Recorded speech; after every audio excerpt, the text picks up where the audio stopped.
Hey, parent studs and parentettes. Welcome back to this week's Parent Podcast, Season 2, Episode 3.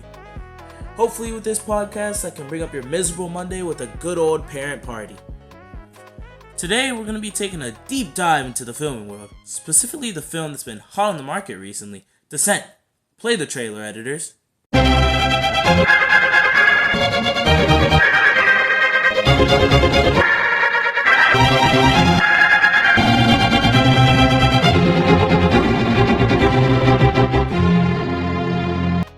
Wow, this looks amazing. I gotta hand it to you guys, but this looks like one heck of a film we got on our hands.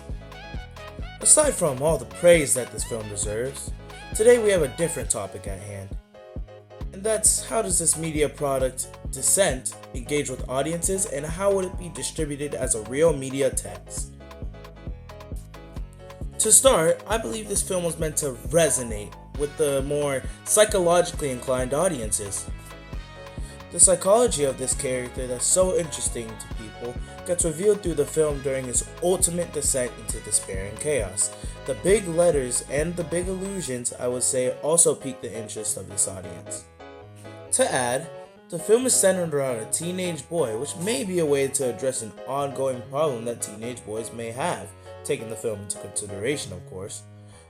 This means that teenage boys and maybe even young adult men are in their target demographic. The psychological thriller aspect isn't the only thing that they use to target people, as there's also drama enthusiasts, which yours truly is very much a part of, that also got targeted.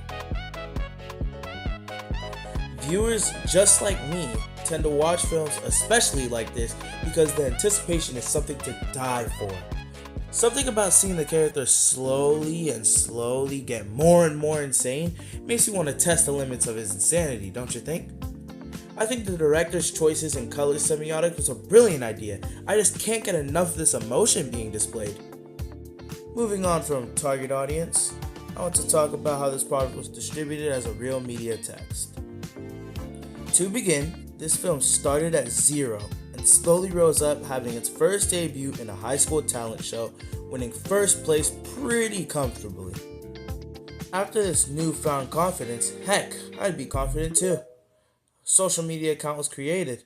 The editors will put the picture up on the screen right now.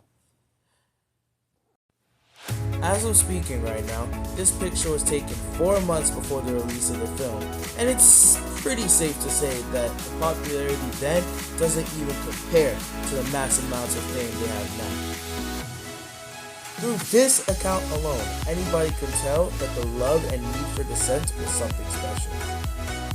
With this newfound success, Descent directors started to sell things to further target their audience. They sold things like this awesome looking shirt and these very flashy looking clocks that I will be buying later.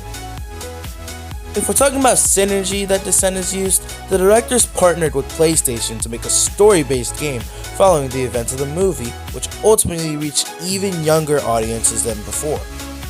This excellent use of cross-media convergence and synergy has really helped this brilliance get out into the world. Without it, this masterpiece would have never been revealed. Ending it on this positive note, it's time for the parent party, as we're running low on time, unfortunately. Thanks for tuning in, and we hope to see you next week, where we'll be talking about the most important, biggest question in the world that it has to offer, which is whether the color orange comes first or the fruit comes first. Thanks for tuning in, and I hope to see you next week. Thanks, guys.